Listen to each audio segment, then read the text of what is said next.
আসসালামু আলাইকুম। আমরা অনেকেই পেটে ব্যথা, হজমের সমস্যা নিয়ে ডক্টরের কাছে যাই।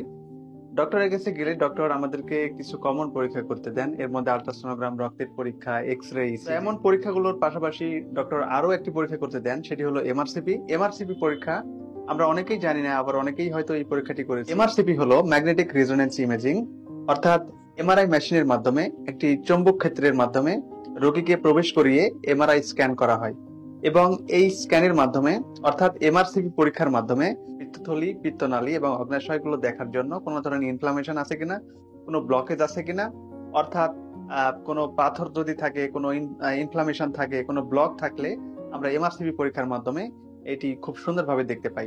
এমআরসিপি পরীক্ষা করতে কোনো কাটাছাড়ার প্রয়োজন নেই।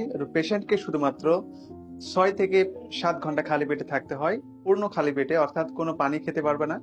একদম ফুল প্রিপারেশন নিয়ে আসতে হবে, সুতি কাপড় পরিধান করে আসতে হবে।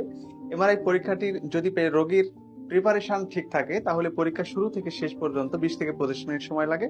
20 থেকে 25 মিনিট সময়ের মধ্যে পরীক্ষাটি শেষ হয়ে যায়।